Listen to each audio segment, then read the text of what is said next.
You might think that you need to read hundreds of books to become a successful investor.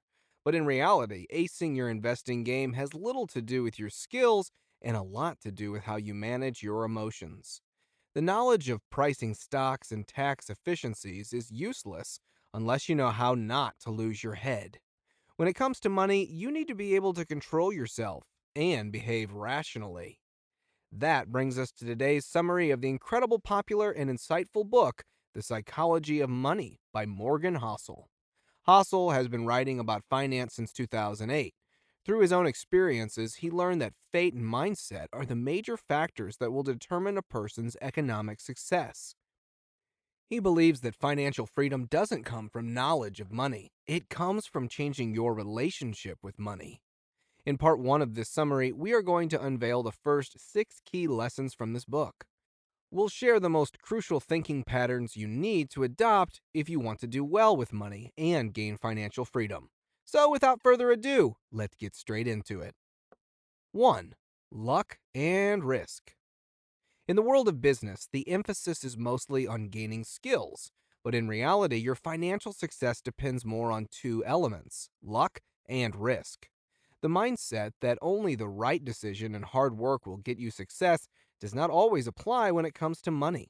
You can take the theoretically right investment decision and still end up with a big loss. And you can make a bad decision, which leads to great financial results.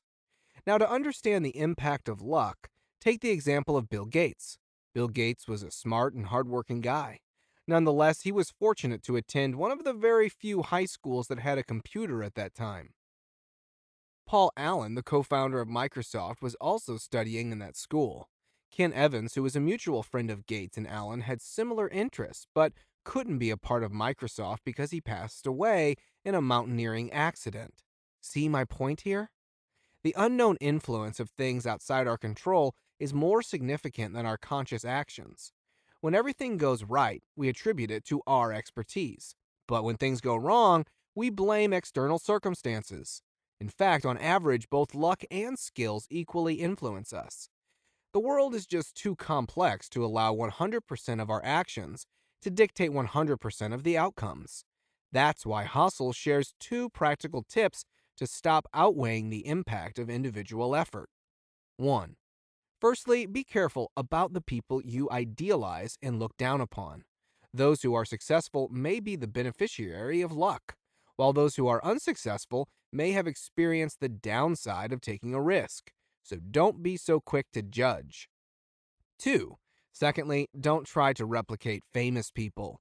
Instead, look for broader perspectives. It is not easy to copy the achievements of successful people, but you can surely get some great accomplishments done if you focus on your own strong points. 2. Getting wealthy versus staying wealthy. Many people acquire a lot of money, but few of them can actually hold on to it. Staying wealthy is quite a different skill from getting wealthy. Up to 40% of successful and publicly traded companies lose their worth with time. You attain money by taking risks, but keeping money requires the opposite skill: humility and fearing that you will lose it. To stay wealthy, you need to become cautious and mindful of your money. You need to acknowledge that some of your success has had to do with luck. If you gained a favorable outcome in the past, it does not mean that the same will happen to you in the future. Money can be lost just as quickly as it was attained. If you're aware of this, you will be sure to value your money and not spend it so quickly. 3. The power of compounding. Compounding refers to your regular smaller efforts that over time collectively become huge returns.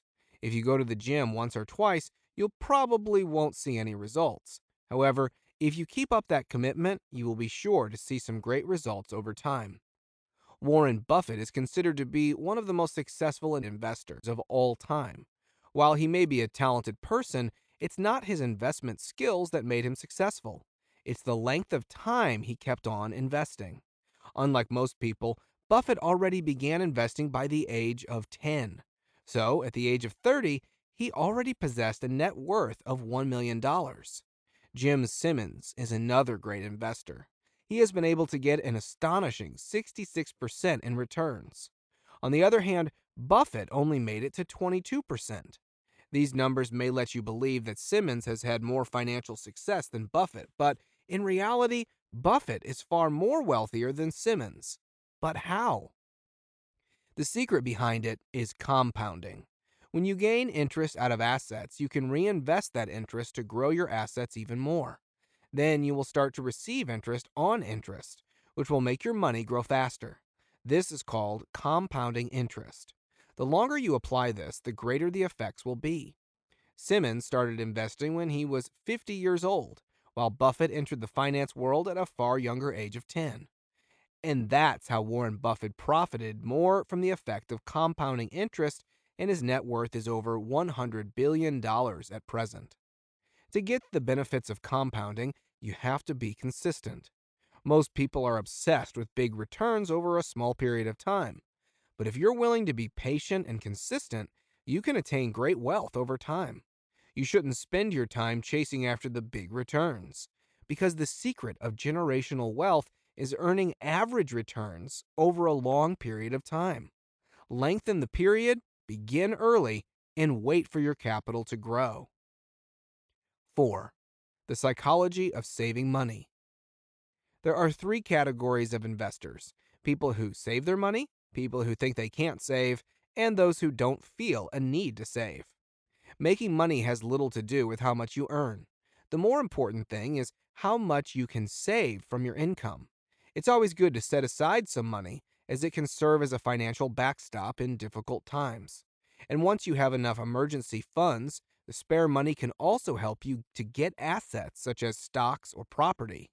In order to become wealthy, you need to consistently spend less than you make. It can be very tempting to immediately spend what you've earned, because it will give you instant pleasure, while saving, on the other hand, will provide long-term benefits. So next time you get your paycheck, be sure to keep your long-term goals in mind.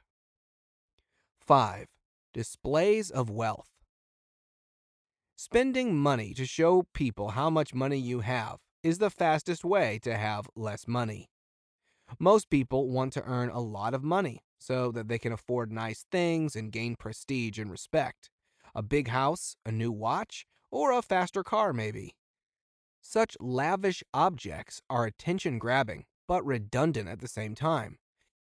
In our daily life, we require a car just to move ourselves from one point to another. A Honda Civic can serve that purpose just as well as a Ferrari. A lot of famous people who have earned a great deal of money have come out to say that it doesn't fix your problems. It doesn't suddenly make you feel more fulfilled or happier. Inside, you will still be the same person. We need to understand that a fancy car or an expensive watch will never make us get respect. The funny thing is, when we see a luxurious car, we don't tend to admire the person who is driving. Instead, we just focus on wishing that we could get the same car, so that people will look up to us and will feel better. We subconsciously neglect to admire the person himself. Our mind is egotistic and is therefore more inclined towards the thought of getting what he has rather than admiring them. The lesson we learn here is not to neglect the desire of having wealth, but to change our mindset about it. Make sure you want it for the right reasons. 6. Knowing what is enough. Wealthy people often make absurd decisions that they regret in the future. There is an ongoing list of people whose wrong decisions made them lose all of their money in a split second. The key lesson here is we should not risk our money for things we don't need. Does the name Bernie Madoff ring a bell? Before he turned into a fraudster, he was a successful businessman with a yearly profit of $25 to $50 million. But that wasn't enough for Madoff. He went on to con people out of $65 billion. This shows how important it is to know what is enough before the greed for more wealth destroys you. To escape from this trap, you need to ensure two things. First, set actionable and small economic goals for yourself. We tend to set big goals and forget to celebrate the small victories. This way, we don't stop to appreciate our accomplishments, and we run after the next big goal ahead. So, when you complete a goal, take a moment to step back and enjoy the fruits of your work. Second, don't compare yourself to others. Comparing your performance with other people will be a great hindrance in your journey to success. Don't forget that we all have different past experiences. Our judgments, decisions, and opinions are unique, and that's why we have to trust our path. But if you do the opposite, you might become envious, and that envy will take away all your mental capacity, which could be put to use for far greater things. That's it, guys. The first part of the summary on the psychology of money by Morgan Housel. This book can help you get on the path towards financial freedom, so make sure to stay tuned for part 2 in the next video. If you like this video, don't forget to give a thumbs up and share it with your friends. And don't forget to hit the subscribe button and press the bell icon so you won't miss out on any videos. See you at the next one.